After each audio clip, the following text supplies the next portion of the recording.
今日午後2時7分ごろ、鳥取県中部を震源とするマグニチュード 6.6 の地震があり、鳥取県倉吉市と湯梨浜町、それに北栄町で震度6弱の激しい揺れを観測しました。A strong earthquake shook western Japan early this morning. Almost 80,000 households suffered from initial blackouts there. There are reports of structural damage to homes, but only a handful of minor injuries have been reported so far. Several major highways are closed while the damage is assessed. No tsunami warning has been issued.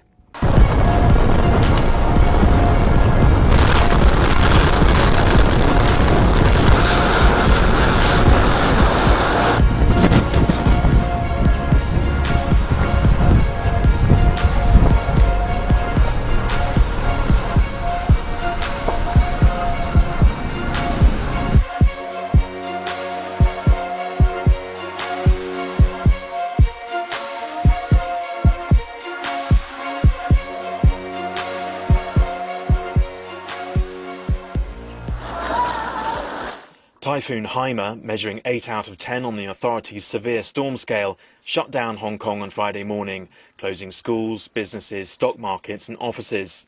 The city's streets were deserted as nearly 200 trees were blown down by wind gusting at more than 100 kilometres an hour.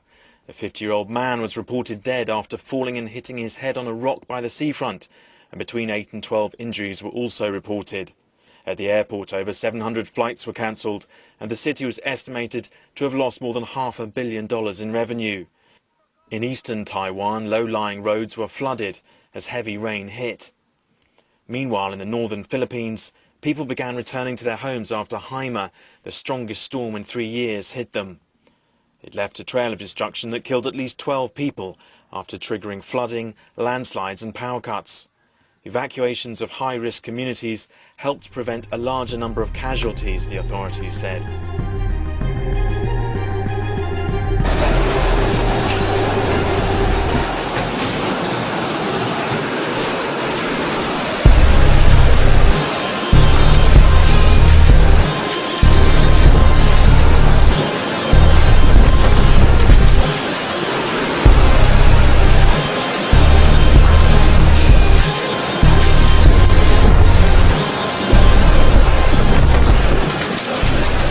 Continuing to follow some breaking news this afternoon, there was a second cyber attack that was hit the cloud-based internet company Dyn, which has impacted several major websites. It includes Amazon and even Gmail. Twitter also says that its users may be having trouble accessing its site as well. Both of them were hit by this attack. In the reports of this, I know that the Department of Homeland Security, that is the U.S. government agency that is responsible for monitoring our security in cyberspace and coordinating with the public and private sector to protect U.S. interests in cyberspace, is monitoring the situation, and they'll take a close look at it. But at this point, I don't have any information to share about who may be responsible for that malicious activity. Well, it's busy. Your shipping lane got a whole lot busier of late. NATO and EU ships have flocked to the British coast where a Russian fleet is passing on its way to the Mediterranean. It's in international waters, but it's got the alliance on alert. Laura Smith's got the story.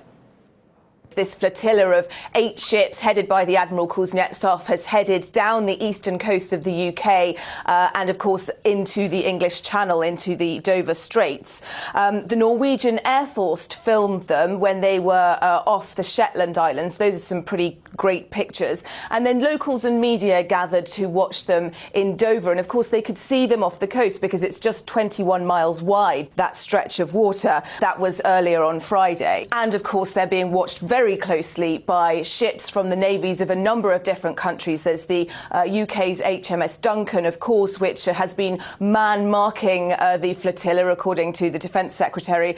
The Norwegians, the Finnish, they all have ships in the area that are watching the progress of these destroyers, and several NATO vessels and planes as well. And in fact, the NATO chief, Jens Stoltenberg, came out with comments saying that the Russian Navy is free to operate. These are international waters, but that he does have concerns about where they're heading. Russia, of course, has the right to operate in international waters, and this is not the first time we've seen this carrier group being deployed in the Mediterranean.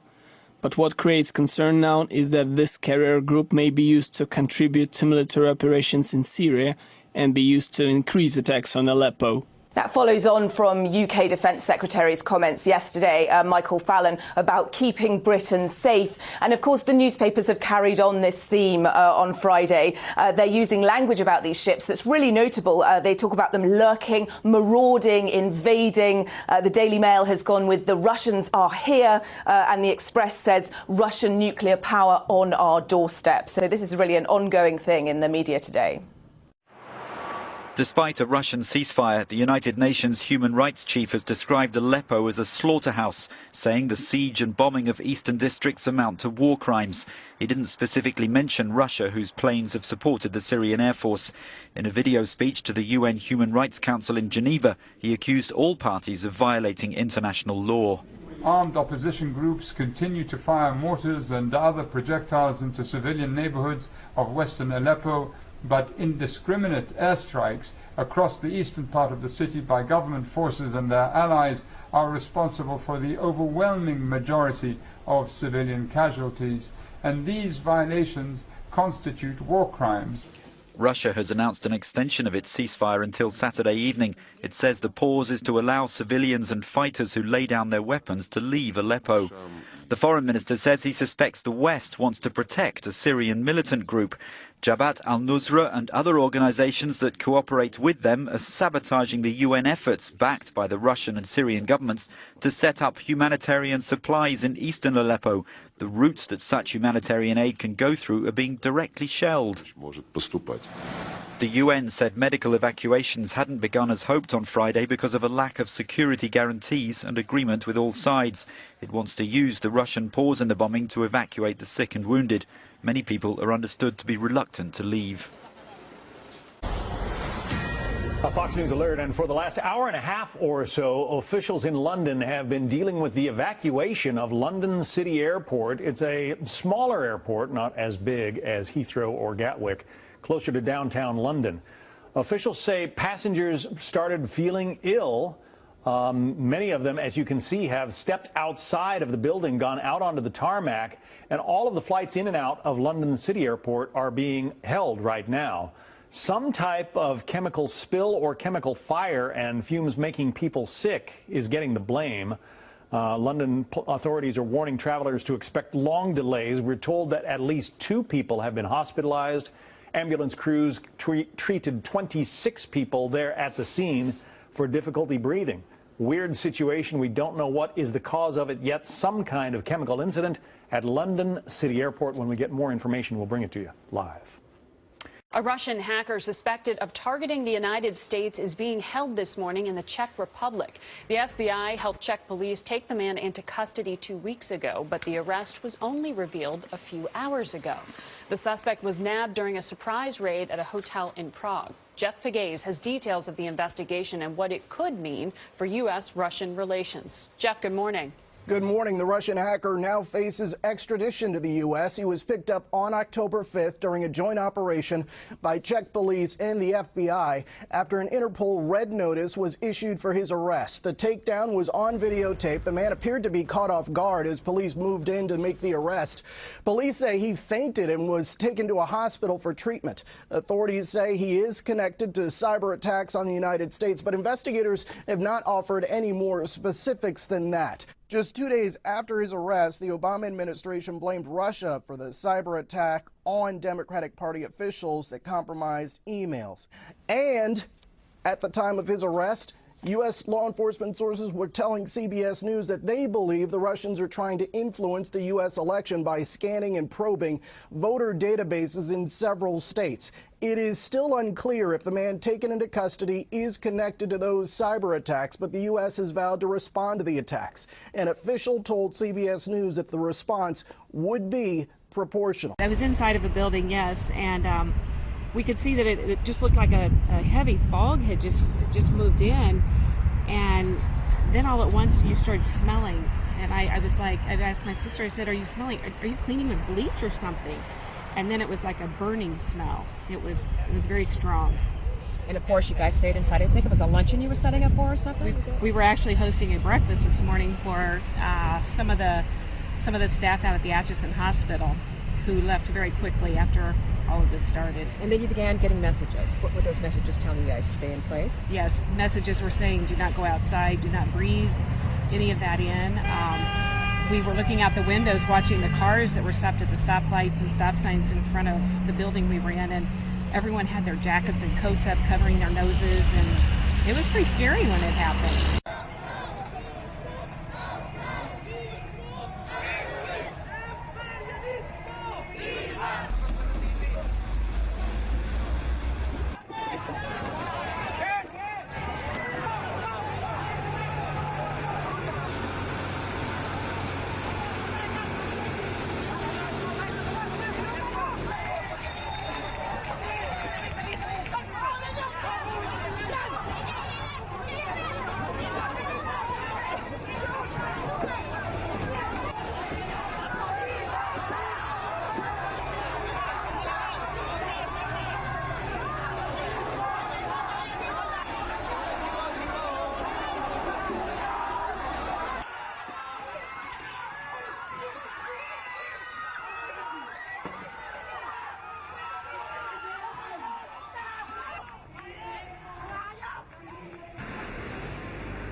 Jessica Hicklin, an inmate sentenced to life at age 16, made a promise to herself that she wouldn't live more than half her life as someone else. At 36, she had her name legally changed and came out as a transgender woman within the prison walls. After doctors diagnosed her with gender dysphoria and recommended she go on hormone therapy, the Missouri DOC refused to get her treatment, considering she hadn't started it before entering the prison. Now, Hicklin is suing the Missouri DOC and Corazon, the healthcare company that supports her facility.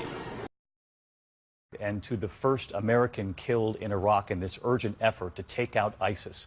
Americans are backing up the Iraqis right now, and this evening, look at this. A missile taking aim at a car driven by an ISIS suicide bomber. That car destroyed just one of several missiles, and you're about to see them all. ABC's Alex Marquardt on the front lines again tonight. An ISIS suicide bomber speeding towards advancing forces today. Rocket finally taking it out. Then that second car bomb, the U.S.-backed Kurdish forces making the direct hit. Suicide bombers have been the go-to tactic of ISIS, dozens deployed. And tonight, possibly a new weapon. Drones, some armed with explosives. Kurdish forces spraying the sky and bringing one of them down. Today saw some of the fiercest fighting yet. U.S. soldiers assisting from the air and advising on the ground. Tonight mourning one of their own, that American service member killed by an IED. The commander of the U.S.-led coalition telling the BBC ISIS will likely use human shields. They are a very resilient and challenging foe. They're very adaptable. Very creative, cunning. We've seen all kinds of examples of that. David, we're learning tonight that this battle is playing out online as well. Britain, which is part of the coalition, saying that cyber warfare is being used against ISIS for the first time in this campaign. They came rolling up one by one, clowns visiting Mexico for their 21st Latin American convention. But this time round, it wasn't all jokes and smiles. "We're clowns, not killers," they chanted. They're worried about a recent trend of sinister clowns who are terrorizing the public.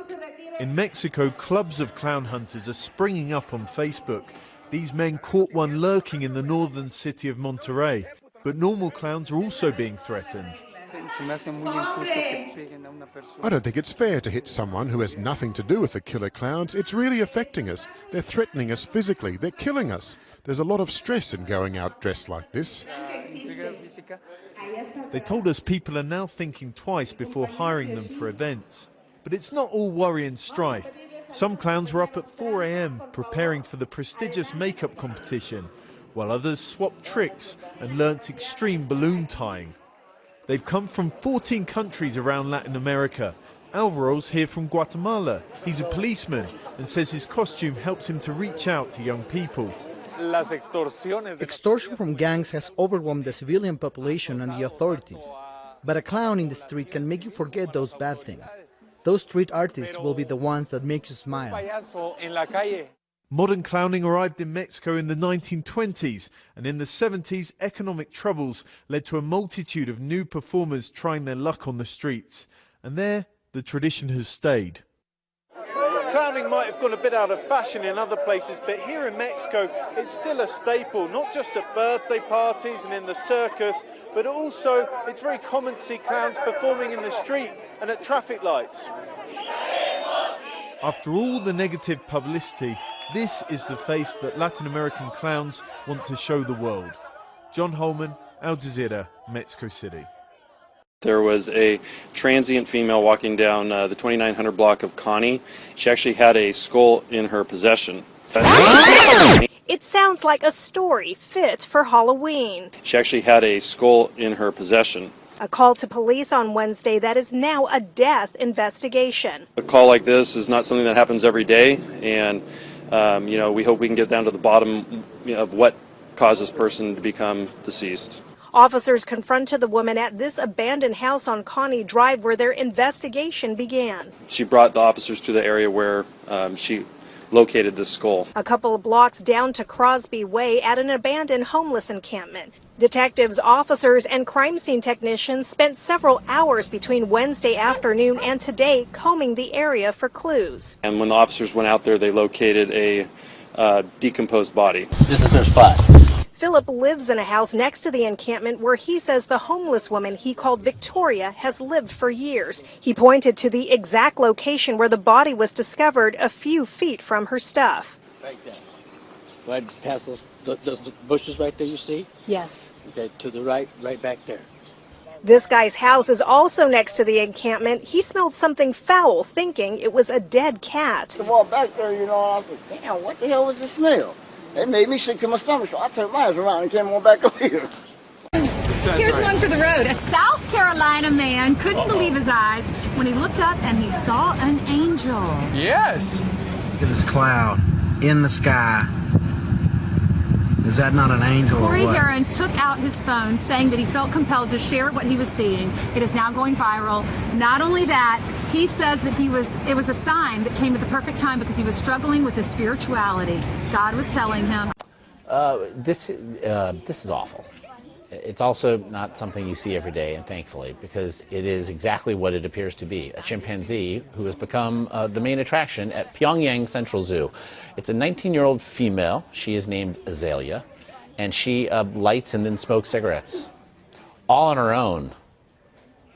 And thankfully, the zoo trainer in question actually tosses the chimpanzee a lighter so that she can start smoking, which is amazing, right? Officials claim that she smokes about a pack a day. They insist that she doesn't inhale, so hey, I suppose that makes it okay.